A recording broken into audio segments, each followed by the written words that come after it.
Radiosa. El conflicto no es karma, es democracia. Complicamos la discusión. Hablamos de política. No lo soñé.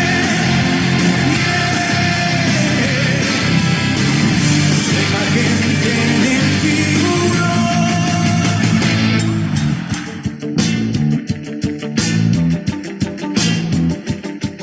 Hola con todas y todos, bienvenidos a Frente Radiosa, un espacio que, como lo decimos semana tras semana, está comprometido con debatir y agitar la política.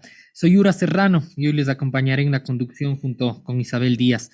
Hoy es el lunes 29 de enero, el último de este primer mes del año, y comenzamos con Frente Radiosa. Les recordamos que estamos en vivo a través del dial de Pichincha 95.3 FM y 94.5 para el resto de la provincia de Pichincha, específicamente en el noroccidente, así como también para Santo Domingo, para parte de las provincias de Esmeraldas y Manabí. Esta es una coproducción del Foro de los Comunes y Registro Aurora. Les recordamos que pueden seguirnos en nuestras redes sociales y en plataformas digitales, Facebook, Twitter, Instagram como Frente Radiosa. Los leemos y así interactuamos también en este programa. Hacemos llegar nuestro agradecimiento a Línea Dura, medio de comunicación digital ubicado en Nueva Jersey, quienes hacen llegar este espacio radial a la comunidad migrante en los Estados Unidos, a la coordinación técnica desde los estudios centrales de la radio y a todo el equipo de producción del programa.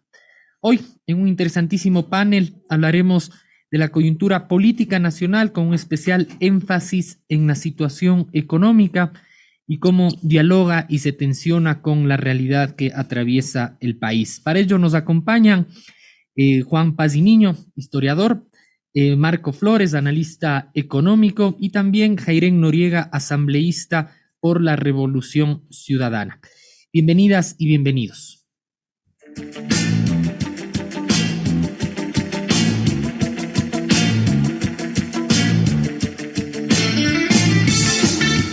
Política de frente, porque la política es cambio y conflicto.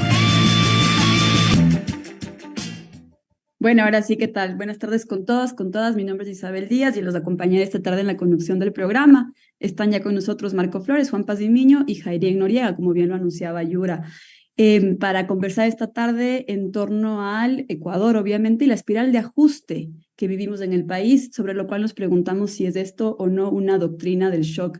Antes de arrancar con la discusión, quisiéramos situar algunos elementos sobre la mesa que nos permitan expandir el debate.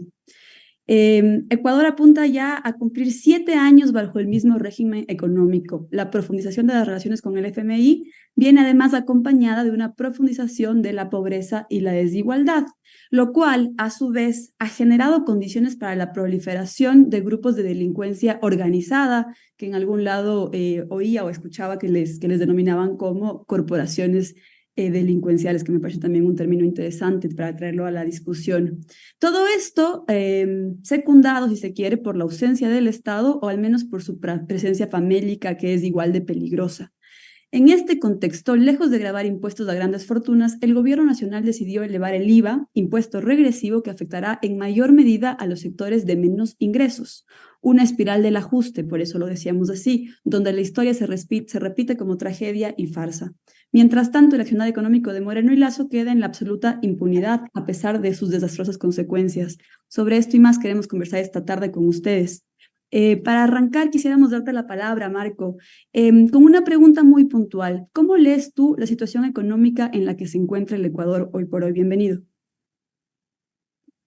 Un saludo cordial para todos ustedes, los compañeros de panel y nuestros anfitriones, y por supuesto para la audiencia que está mirando y escuchando este programa. ¿Cómo miro la economía en este año? Mejor que la del año pasado. Yo creo que la del año pasado difícilmente se va a volver a repetir. Eso no quiere decir que la economía del año 2024 está bien. Depende de lo que haga el gobierno, depende de las medidas que lleve adelante.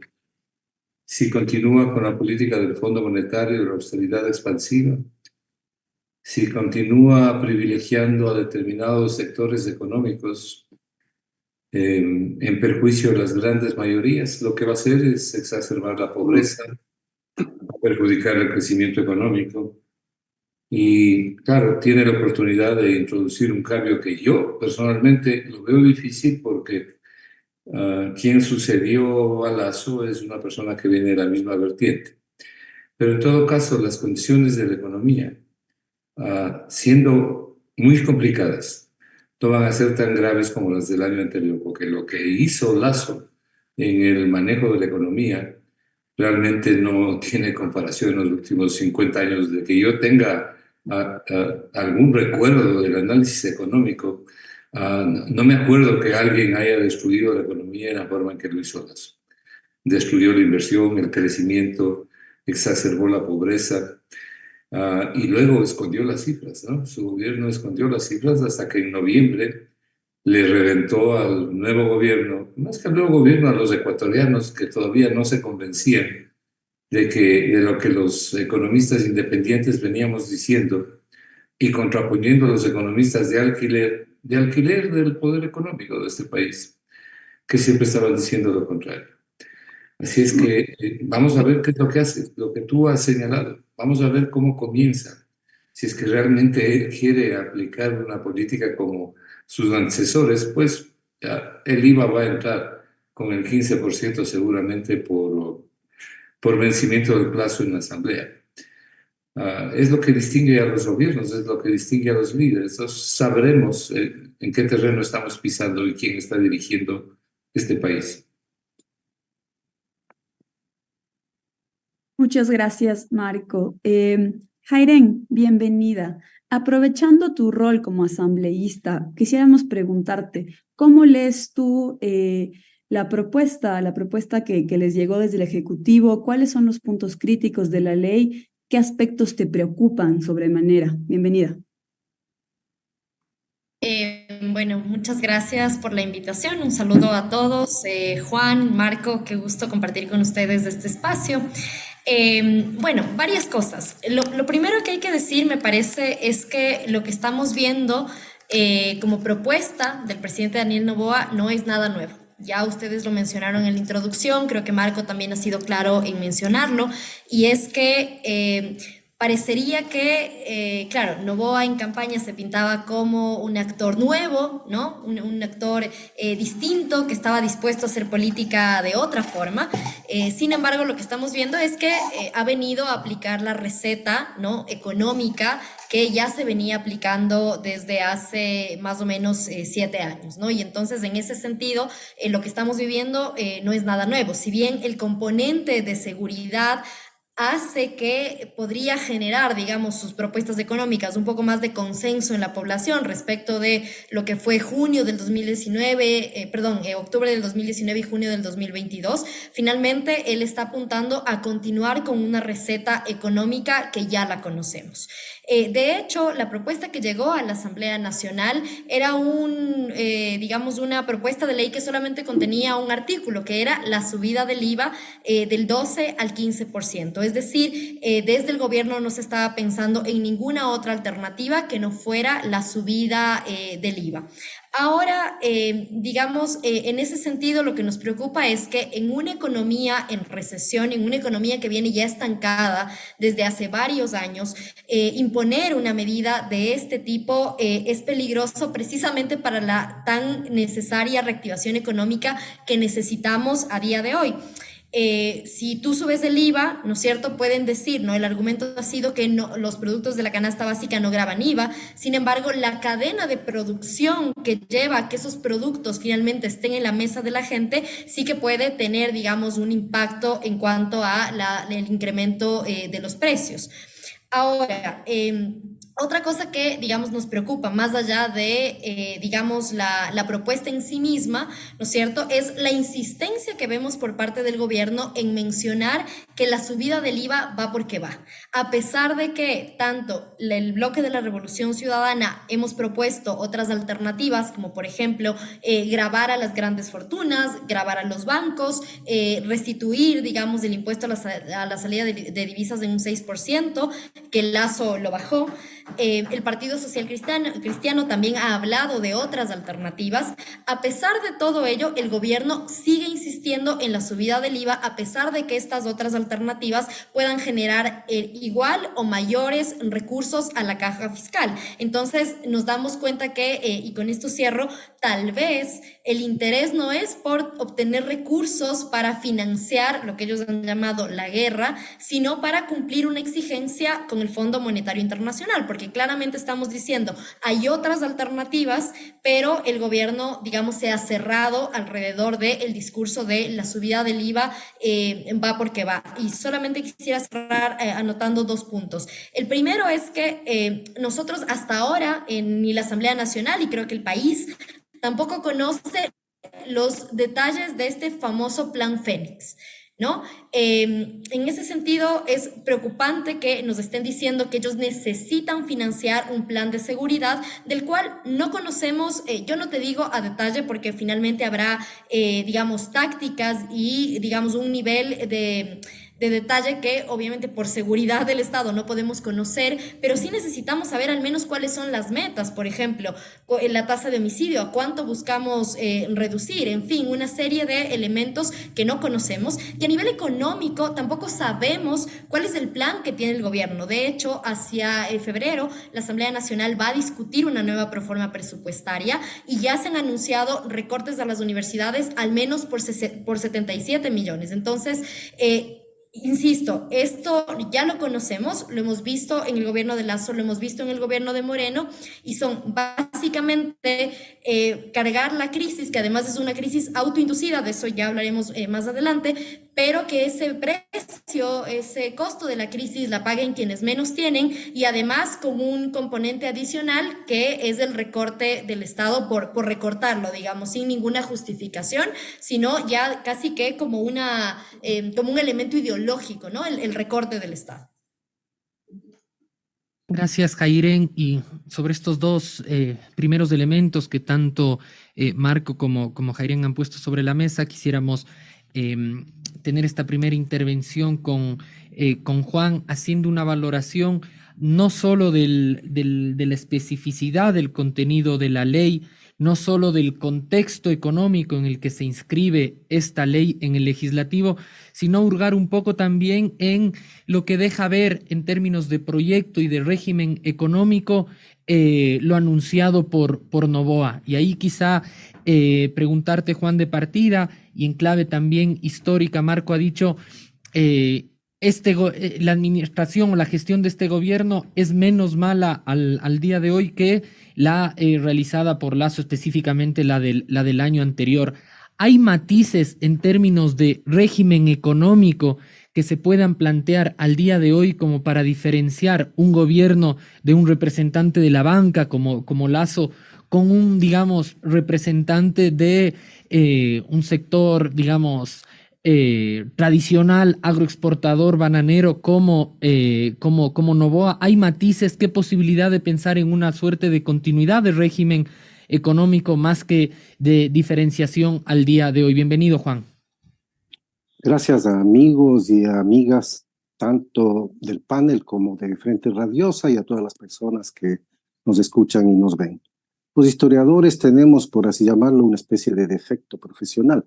Tratamos de ver el largo plazo y, en consecuencia, no es posible decir que el país en los últimos 6 o 7 años es que sigue un tipo de modelo de economía que está perjudicando la vida nacional. Si vemos las 4 décadas de democracia que tenemos en el Ecuador, ya en los años 80 y particularmente en los 90, se quiso llevar este modelo de desarrollo, que lo he bautizado en diferentes escritos míos como un modelo empresarial neoliberal. Y lo que ocurre en los últimos 7 años es que ese modelo adquiere características oligárquicas, parecidas a las que vivió el Ecuador entre 1912 y 1925. Y en el gobierno de Lasso, y particularmente entre el año 22 y 23, es increíble que Ecuador incluso se ve envuelto ya en la existencia de la delincuencia no solo común, sino de la delincuencia internacional, de lo que Fernando Carrión en sus muy conocidas intervenciones habla de verdaderos holdings internacionales de la narcodelincuencia. Este modelo lo que pretende es que el Estado sea reducido al máximo. Eso es bien conocido. Achicar al Estado nos está llevando a no tener una institucionalidad, no solo política, no solo legal, sino en materia económica, a que sobreviva la idea de que el mercado libre y la empresa privada prácticamente son los únicos que pueden conducirnos al paraíso económico, y eso se demostró en toda América Latina y en el Ecuador también en los años 80 y 90, que no funciona de esa manera. En segundo lugar, ese modelo pretende que los impuestos sean lo más reducidos e incluso que se supriman algunos. Bueno, esta es la vieja visión de la oligarquía en toda la historia ecuatoriana, y como dije antes, entre 1902 y 1925, cuando no había impuestos directos, el impuesto a la renta se crea con la Revolución Juliana de 1925, y a partir de la misión Kemmer de 1928 se estabiliza. Entonces, este sector de esta élite económica ecuatoriana piensa que puede conducir un Estado sin los recursos necesarios. Por eso es que los economistas de su lado, de su visión derechista sobre la vida política y económica, hacen énfasis en reducir el gasto público, pero nunca en cómo gestionar recursos para aumentar ese gasto público en un país que tanta necesidad tiene de proveer a la población, por ejemplo, de servicios como educación, como salud, como seguridad social, universales y gratuitos. Acá en Europa, el ingreso que tienen las personas, los ingresos que tienen las personas, casi la mitad de su sueldo se va en impuestos, impuesto a la renta, el más grande, el más importante. En América Latina, el Ecuador no llega ni siquiera al promedio de lo que es América Latina en cuanto a los impuestos de tipo directo. Y tiene otro elemento, otro componente que todavía no se lo ve muy claro en este año que ha comenzado, que es la flexibilización y precarización del trabajo. De hecho, para la consulta se ha propuesto una pregunta para restituir el trabajo por horas y el horroroso contrato fijo que quita derechos laborales históricamente conquistados desde 1929 con la Constitución de ese año y desde 1938 con el Código del Trabajo.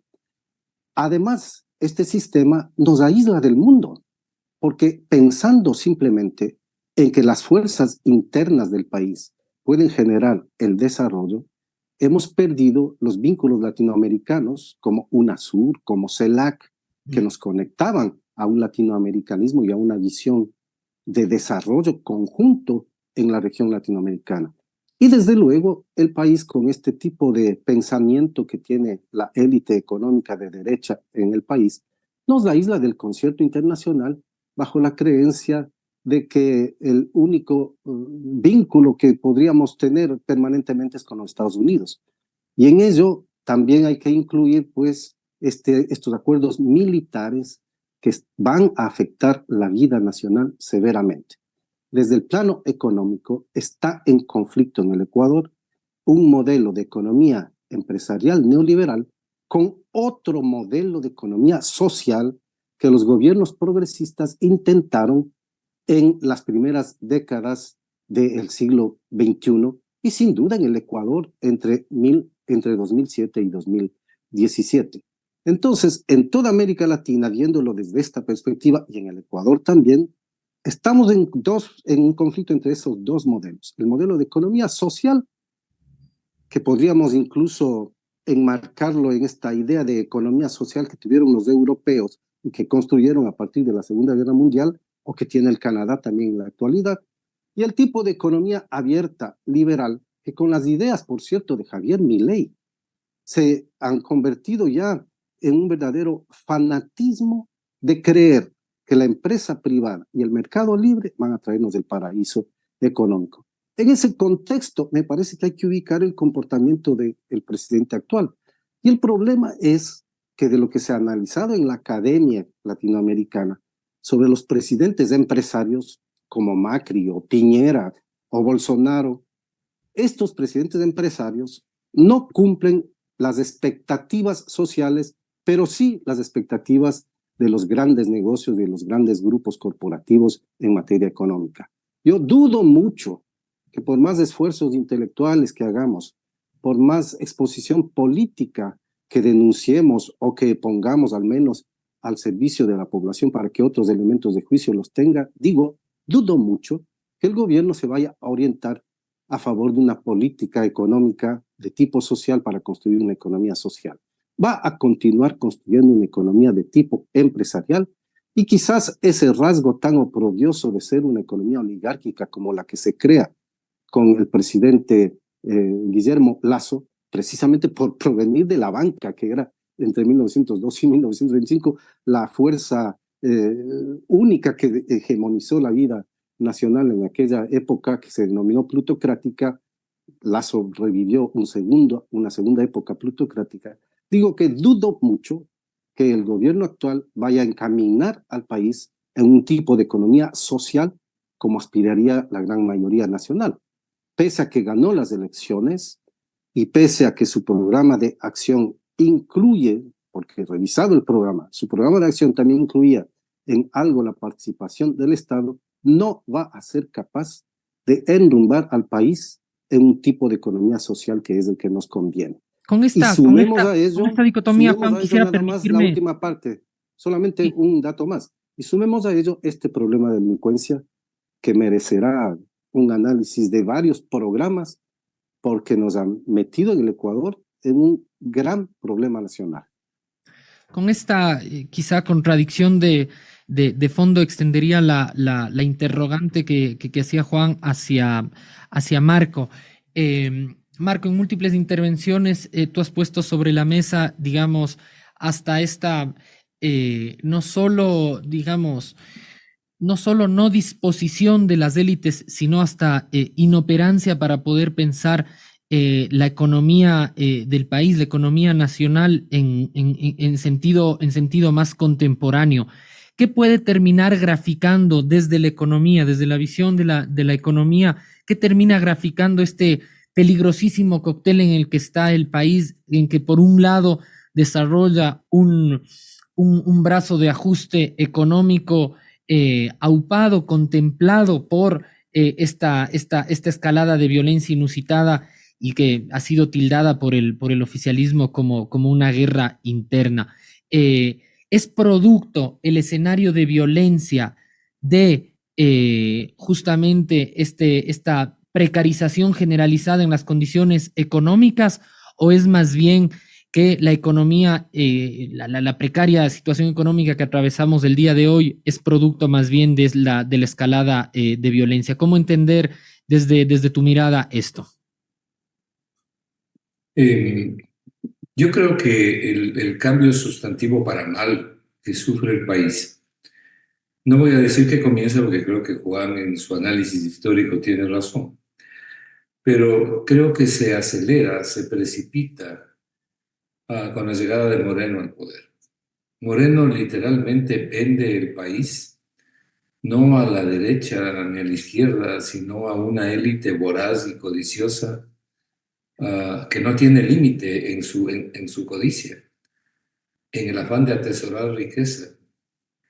Una élite o un grupo de personas que han producido para sí mismos y para sus empresas ganancias extraordinarias en los momentos más críticos del país, precisamente por la complicidad del Estado. La mayoría de ellos han construido fortunas colosales al amparo del Estado. Moreno literalmente vendió el país en toda la extensión de la palabra.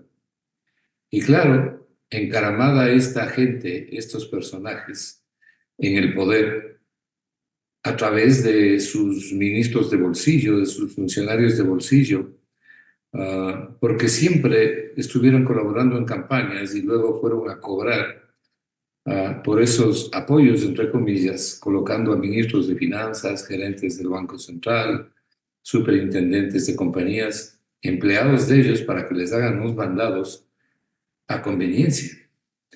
El coro mediático de economistas de alquiler aquí es bastante conocido. son los que apoyan cualquier cosa que vaya en esa línea, ¿no? Con el mayor desparpajo y sin siquiera ruborizarse. Esto se profundiza mucho más con la llegada de Lasso, porque Lasso literalmente sin escrúpulos destruye la posibilidad de que la clase media y la gente de ingresos medios, la gente de ingresos bajos, de ingresos fijos como los jubilados y los pobres, puedan tener la posibilidad de progresar. Déjenme darles unas cifras para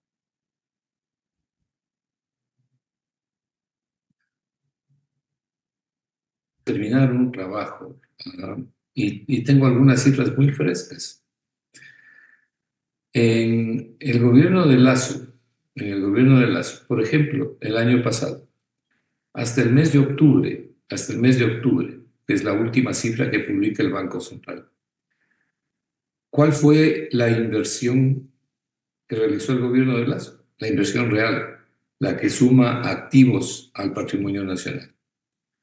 300 millones de dólares, 300 millones de dólares en un presupuesto que comenzó con 31.500 y terminó con 32.300. Imagínense ustedes lo que es haber destruido así la inversión pública. Sin embargo, cuando se mira el plan anual de inversiones del presupuesto general del Estado, uno encuentra que entre el periodo de enero-diciembre del año 2023, la inversión del gobierno central, del presupuesto del Estado, sube a 1.200 millones. Es que Lasso y su ministro de Finanzas mentían en todo y metieron en esos rubros varias cosas que no tienen nada de inversión, montos bien grandes. La verdadera inversión fue de 300 millones de dólares para todo el gobierno central, fuente Banco Central del Ecuador. Marcos, permíteme, solo vamos a una pausa y volvemos contigo porque estas cifras terminan de situar un poco la pregunta de fondo que realizamos en el programa, que es la conexión del contexto económico con el más largo aliento del régimen económico que nos aboca a esta situación hoy día. Volvemos con más de Frente Radiosa. No lo soñé.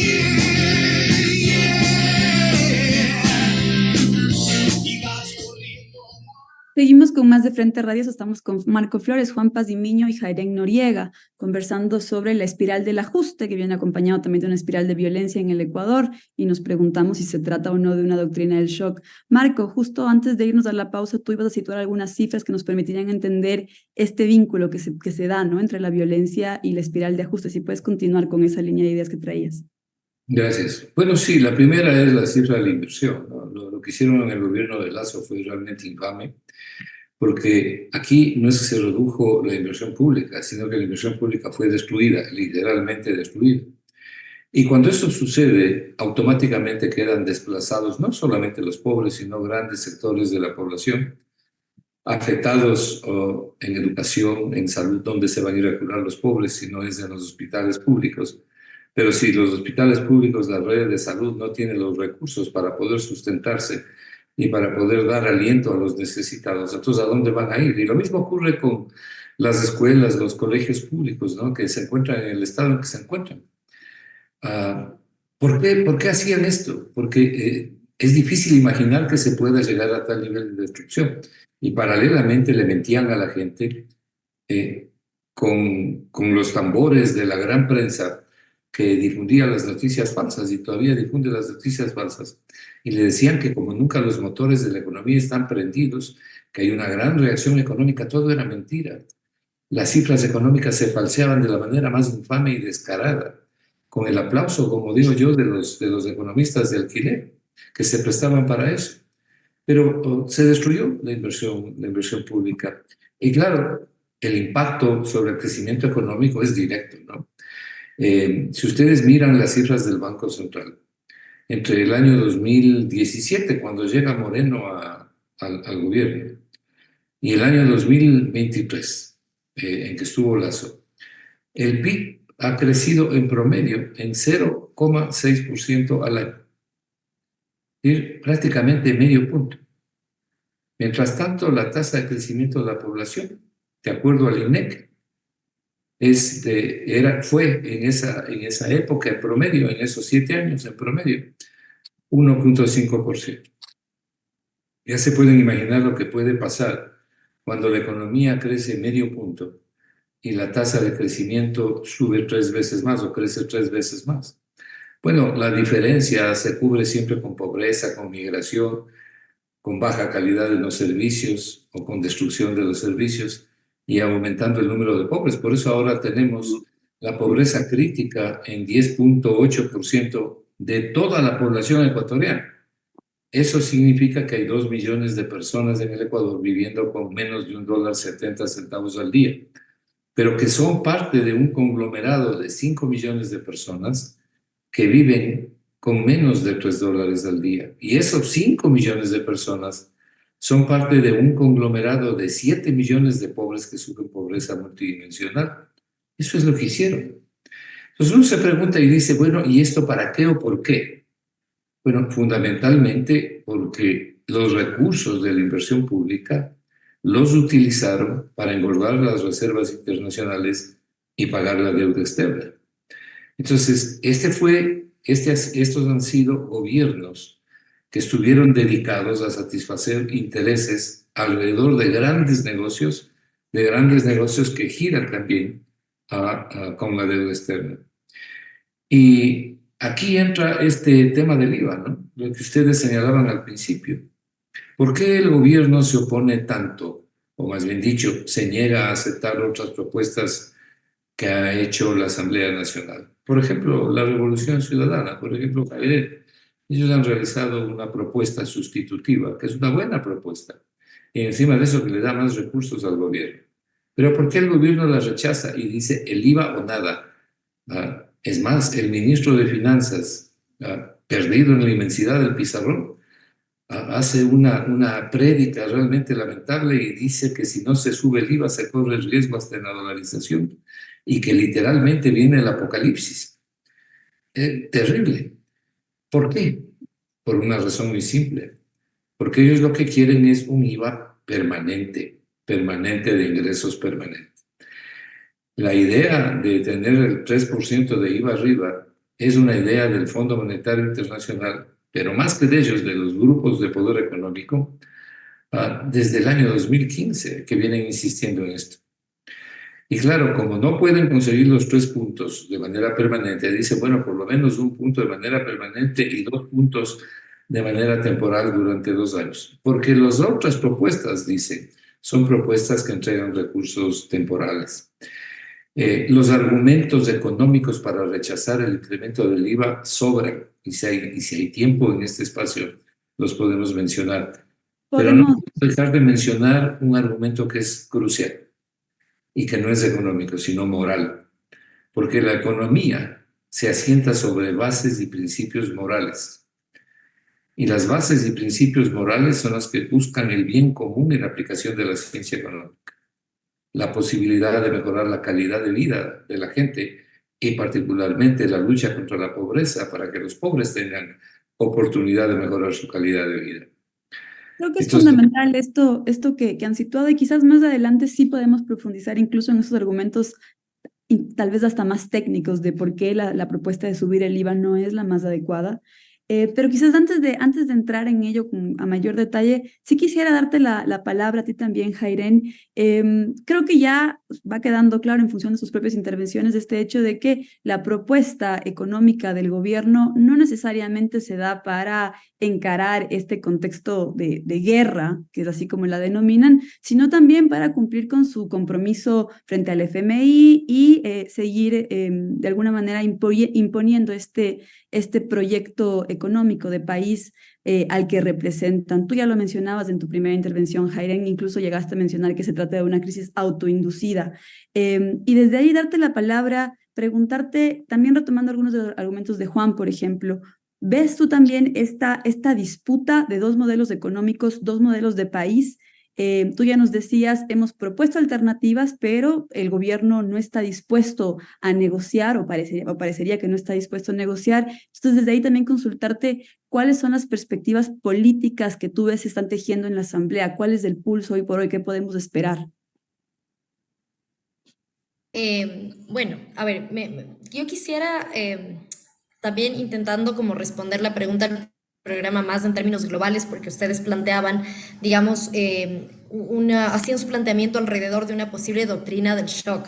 Y yo creo que sí hay que detenernos un poco en este planteamiento porque, claro, la subida del IVA surge, ¿no?, en un contexto en el cual estalla una guerra, ¿no? Lo que el gobierno lo ha autodenominado, digamos, una guerra, pero que ya los conocedores, ¿no?, la gente que trabaja, ¿no?, los temas de seguridad, venía diciendo que ya esto era una bomba de tiempo, es decir, que toda la violencia que veíamos en las prisiones no se iba a quedar en las prisiones, sino que era, digamos, un síntoma de un problema mucho más grande.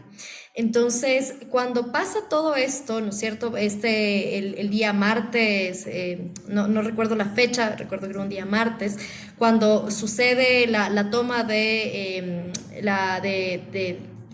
TTC y posteriormente, ¿no es cierto?, viene como toda el tema de, bueno, no hay recursos y tenemos que financiar la guerra. Me parece que sí hay que detenernos un poco ahí porque digamos, el gobierno ya venía con conocimiento de que el país estaba quebrado prácticamente. Y a pesar de que el país estaba quebrado, la primera ley que envía el gobierno de Noboa es una ley en la cual se perdonaba, ¿no?, grandes remisiones de intereses a los grandes grupos económicos. Entonces, claramente vemos como, ya lo decía Juan, ¿no?, está como la reducción del Estado, pero yo le añadiría un elemento más, y no es solamente la reducción del Estado, sino que es también hacer funcional al Estado a estos intereses corporativos, e incluso yo me iría un poco más allá en el tema de seguridad, y es hacerle funcional al Estado a los intereses ya de organizaciones criminales. Lo hemos visto ya desde el año de la proforma que se aprobó en el año 2018, que era la proforma para que corra en el año 2019. Desde ese año nosotros empezamos a ver cómo los presupuestos para seguridad en los términos más amplios, es decir, no solamente policía y fuerzas armadas, sino también el control de las aduanas, el SNAI, ¿no?, sistemáticamente se lo fue desmantelando, el control también de las fronteras. Veíamos nosotros cómo de a poco se iban reduciendo esos recursos y lo que terminaba siendo, ¿no?, era una bomba de tiempo para lo que estamos viviendo a día de hoy. Entonces, a mí sí me preocupa, por ejemplo, el discurso del presidente Daniel Noboa alrededor de voy a poner entre comillas, estado de guerra. A mí no me gusta llamarlo así, pero él lo ha nombrado de esa forma, porque a la vez él dice hay que reducir el Estado, y hemos visto cómo la reducción del Estado nos ha llevado al punto en el que estamos en este momento. Y desde los progresismos, por ejemplo, cuando hablamos de combatir el problema de la inseguridad de forma integral, no solamente nos estamos refiriendo a las condiciones estructurales de la pobreza que generan violencia, que generan delincuencia, sino sobre todo la capacidad que tiene que recuperar el Estado de controlar el monopolio legítimo de la fuerza. En este momento el Estado no tiene control sobre, digamos, el monopolio legítimo de la fuerza. Ya no es un monopolio como tal del Estado, sino que vemos como organizaciones criminales, ¿no?, bandas, grupos de delincuencia organizada, tienen parte, ya no es un monopolio, sino que ellos hacen parte también del uso de la fuerza en el Estado. Entonces, no podemos hablar de seguir reduciendo el Estado cuando principalmente para poder controlar la inseguridad tú necesitas un Estado fuerte a nivel de recuperar, ¿no es cierto?, el monopolio legítimo de la fuerza. Rápidamente, ahora, ¿qué perspectivas vemos en la Asamblea Nacional? Yo te diría que en términos generales, ¿no?, escuchando además de los planteamientos el día sábado que se generó el primer debate de esta ley, no hay como no hay un consenso, no hay una aceptación como tal de que el IVA sea la única opción. Insisto, Revolución Ciudadana somos 51 legisladores, somos la primera minoría.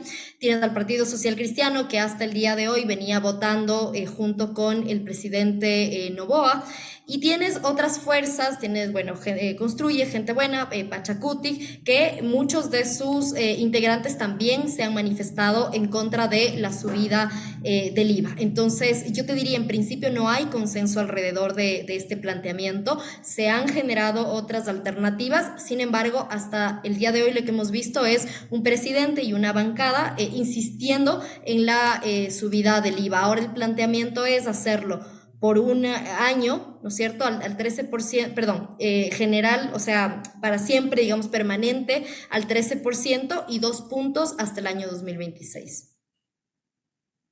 Con lo que se ha puesto sobre la mesa, Juan, y rescatando esta perspectiva también en clave ampliada que tú alimentas desde la visión histórica, quizá preguntar respecto a algo que ya parecería hasta una mala palabra en el escenario actual, que es por las condiciones democráticas en las que se asienta el país y su diálogo con, obviamente, la situación económica. Parecería que Noboa ha encontrado una combinación perfecta de concentración de poder a través de la declaración del estado de guerra y la mano del ajuste, y que con ello eso le permitiría, entre comillas, surfear o sortear este escenario pensando inclusive en términos electorales.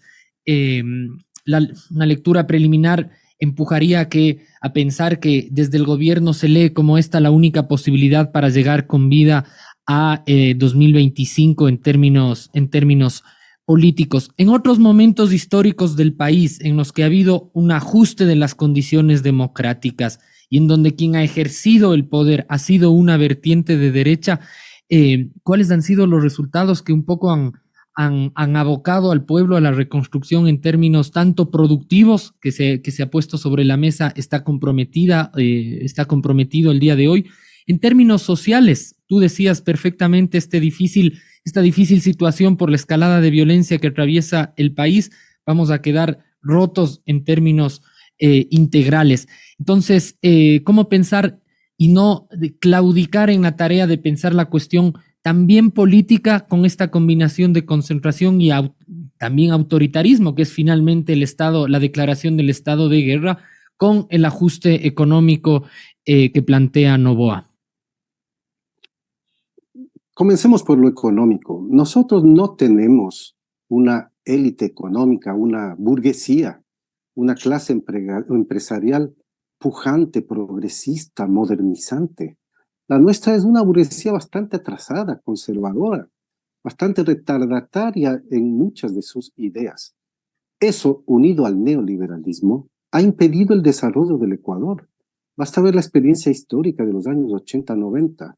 Los mismos datos que Marco nos está proporcionando para la actualidad se pueden examinar en los años 80 o 90 e inicios del siglo XXI, cuando el modelo económico ligado a la visión neoliberal, pero utilizado por la élite burguesa, por la burguesía, por el alto empresariado del Ecuador, utilizado para encaminar sus intereses y no los de la población, lo que hicieron es acabar los índices sociales que podían haber mejorado si es que seguíamos el camino, por ejemplo, desarrollista y progresista que lo había iniciado Jaime Roldós y que parcialmente lo tuvo el gobierno de Hurtado los 2 primeros años, después girará.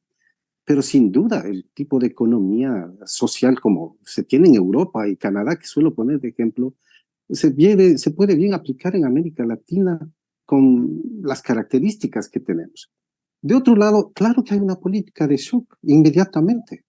No hay una perspectiva de desarrollar la economía para tener una sociedad sin las desigualdades del presente, sino para apuntalar a la élite económica existente como hegemónica en la vida del país.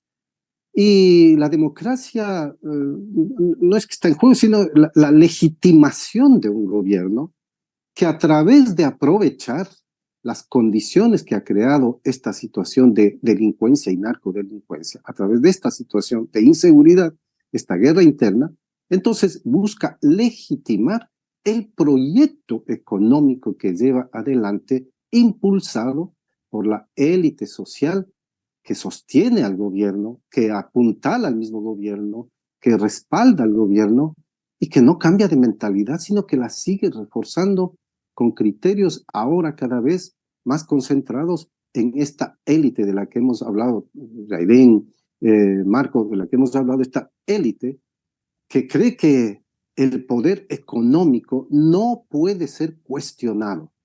Y el primer cuestionamiento que hay que hacer es exactamente el de los impuestos directos. ¿Por qué ese afán de un impuesto generalizado, indirecto como el IVA? Digo, ya ocurrió años 80, sobre todo los 90.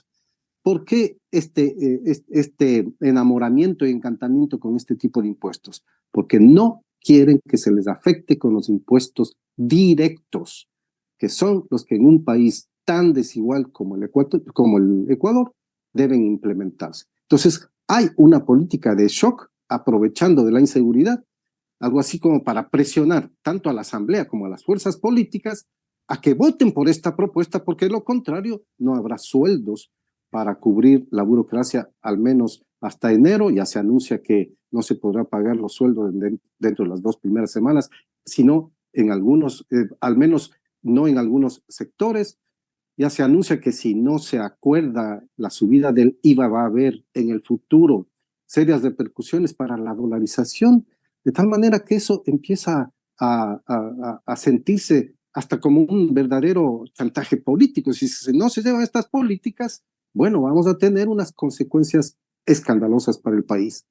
Y no se piensa, pues, en cambiar las estructuras nacionales y de la orientación económica con fuertes impuestos sobre las rentas, sobre las utilidades, reconstituir capacidades estatales para proveer de bienes, servicios e inversiones públicas al país en una sociedad tan desigual que los datos se pueden obtener de cualquiera de las instituciones internacionales, CEPAL, OIT, PNUD, el propio Banco Mundial, el mismísimo Fondo Monetario Internacional. Y entonces, con ello, ya darse cuenta de que no caminamos a resolver el problema tremendo de la concentración de la riqueza y del aumento del desempleo, el subempleo y la pobreza. Esta polarización es peligrosísima para el futuro del Ecuador, y en América Latina se está experimentando parecidas condiciones de las manos de gobernantes que han tenido la inclinación a favorecer a la élite social latinoamericana y no a los pueblos. Lo que está haciendo el presidente Lula en Brasil me parece que es un ejemplo de cómo propiciar el desarrollo, incluso cambiando la orientación de la economía, porque este tipo de economías como la nuestra, primario exportadora, si es que continuamos con esa orientación, el Ecuador tampoco se va a desarrollar. Y por tanto tenemos que pensar en un cambio hacia la industrialización, las tecnologías. Y eso viene con educación, pero si estás recortando también recursos para la educación, entonces se está afectando otro elemento más para no contribuir al desarrollo, sino para estancar al país en la sociedad de los buenos negocios y de la élite que los acumula. Ok, Juan, me queda claro. Nos acercamos ya al final del programa, estamos en los últimos 10 minutos, así que quisiera pedirles que sean lo más breves posibles para que todos alcancen a tener una última ronda de intervención. Desde ahí preguntarles por sus perspectivas, ¿no? Tú, Marco, nos decías ya no solo que subir el IVA es inmoral, sino que también es torpe. Quizás si puedes reflexionar en torno a esto y plantear otras perspectivas. ¿Necesitamos que el FMI nos preste dinero o hay otras formas de subsanar este combate a la narcodelincuencia? Cuando llegó Moreno al poder, el Ecuador no le debía un centavo al Fondo Monetario Internacional. Ahora le debemos 8.100 millones de dólares. Y Moreno no puso un foco con un poste. Todo eso entró por una puerta y se fue por la otra, ¿no? Y básicamente se fue al exterior y parte se utilizó aquí en el gasto corriente. No sirvió para impulsar el crecimiento de la economía, por las cifras que les di hace unos momentos, ustedes lo pueden ver. Y tenemos ahí una deuda grande con el Fondo Monetario que hay que reestructurarlo, como lo hizo Argentina. Solo este año tenemos que pagarle al Fondo Monetario un poco más de 1.000 millones de dólares. y en los años sucesivos eso sube más o menos a 1.500 millones de dólares, solo al Fondo Monetario, hasta terminar de pagar la deuda con ellos. Pero yo quiero incluir aquí unos actores adicionales que me parecen cruciales, o un actor adicional que me parece crucial y que tiene enorme responsabilidad en lo que está pasando, que es la gente. A mí me da la impresión a veces, cuando veo cómo se está desenvolviendo el pueblo ecuatoriano, y seguramente los sociólogos, quizá con un análisis mucho más fino, encontrarán las razones, pero me da la idea de que con el pueblo ecuatoriano ocurre lo que un extraordinario poeta colombiano, Jorge Salamea Borda, decía: es un pueblo al que le han amansado la ira y le han inoculado la resignación. Porque aquí la gente está recibiendo las cosas como vienen. La gente no dice nada, recibe las cosas como vienen. Es más, le han contado una historia de que hay que subir el IVA para poder luchar en la guerra contra la delincuencia, y que si no se sube el IVA, entonces llegan los cucos y nos van a comer los diablos y vamos a perder la guerra. Y la gente está prácticamente dispuesta, por lo menos en determinados sectores, a dar la camisa, porque eso es lo que le han dicho que tiene que hacer, y si no, las consecuencias van a ser inminentes. Un ministro de Finanzas predicando disparates, ¿no? Y diciendo que hasta puede caer la dolarización. Aquí, señores, en la economía hay 79.000 millones de dólares. Esa es la liquidez de la economía, que debería saberlo el ministro. Pero ¿qué hizo el gobierno anterior? ¿Qué hicieron no solo Lazo, sino también Moreno? Incrementaron de manera brutal la deuda pública, y hoy tenemos un nudo gordiano, porque estamos debiendo, el sector público ecuatoriano debe 81.300 millones de dólares. El año 2023 tuvimos que pagar 7.600 millones de dólares en capital e intereses, y este año tenemos que pagar 1.000 más, o sea, 8.500 millones, y los años subsiguientes hay que ir incrementando no menos de 1.000 millones de dólares adicionales. Bueno, eso se lleva prácticamente el 30% del presupuesto del Estado. Esa es la consecuencia de que no hayamos tenido crecimiento económico. Y claro, la pobreza está intocada y más bien se ha profundizado. Las posibilidades de progreso de la gente han sido literalmente eliminadas. Por eso tenemos la segunda ola migratoria más grande luego del feriado bancario. O sea, a mí lo que me preocupa más que el IVA, que me preocupa porque es un impuesto, como digo, inmoral, no tiene justificativo moral ni ético. Y de hecho, hay como 20 cosas en el plano económico. He escrito algunos artículos sobre esto. Hay como 20 cosas en el plano económico para destruir la idea de que hay que subir el IVA, y peor aún, con una economía en franca contracción. Concluyo simplemente diciéndoles esto. Miren lo que dice el propio Banco Central. El Banco Central hizo una previsión de crecimiento económico para el año 2023 de 3.1% en el PIB. El PIB, como sabemos, es el tamaño de la economía, es el crecimiento económico. Pero luego el Banco Central dijo, bueno, no va a ser 3.1, va a ser 2.6. Y luego realizó una nueva modificación y dijo, no va a ser 2.6, va a ser 1.5. Del 3.1 le quitó 50% y le puso en 1.5. Ahora está diciendo que seguramente no se va a llegar. Nosotros hicimos una proyección y nuestros cálculos son 1%, ni siquiera 1.5. Pero algo peor, el Banco Central en sus previsiones, y están los cuadros en la página web del Central, dice que el año 2024, este año, el crecimiento económico del PIB va a ser 0.8 y probablemente va a ser menos. Ustedes se pueden imaginar cuál va a ser el resultado de subir impuestos, y concretamente el IVA, que es un impuesto al consumo. Es un impuesto que le pega directamente al consumo, que es además un impuesto regresivo, porque le pega a quien menos tiene. Y la razón es muy simple: quien menos tiene que hacer mayor esfuerzo para pagar el IVA que quien más tiene. Y no solamente eso, la gente tal vez no sabe, pero si ustedes miran la composición del PIB, el 83% del PIB es consumo. Te voy cortando, Marco, porque se nos acaba el tiempo, y sí quisiera darle un último minuto a Jairen para que nos dé sus perspectivas para finalizar el programa. Jairen, por favor.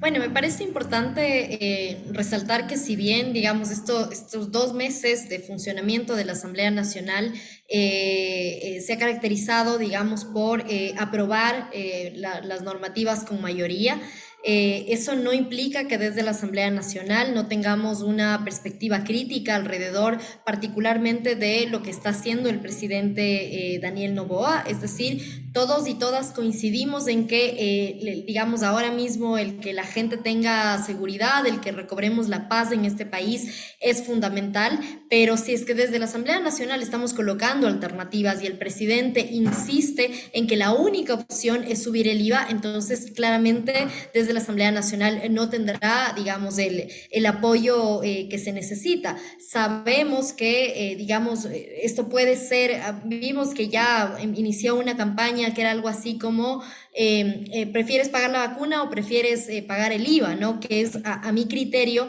una campaña profundamente maliciosa porque distorsiona absolutamente el rol que estamos teniendo quienes ahora de forma circunstancial además estamos en oposición al gobierno, a esta propuesta, a este planteamiento del presidente Noboa. Yo espero, creo que en este momento se va a poner a prueba la capacidad de escucha del presidente Noboa, en la medida en que, si bien desde la Asamblea existe, digamos, un acuerdo de gobernabilidad, obviamente la bancada de la Revolución Ciudadana siempre estará del lado de la gente, y en ese sentido esperamos que el planteamiento del IVA, digamos, no se mantenga y más bien busquemos otras alternativas como las que hemos planteado. Gracias, Jairen, por esta idea de cierre. Importante pensar en también alternativas y fuerzas que puedan poner cara a este escenario que se ha construido. Queremos agradecer desde la producción del programa a Juan, a Marco, a Jairen y a nuestra audiencia por seguirnos una vez más, un lunes más a esta hora. Gracias a todas y todos. Nos oímos el próximo lunes.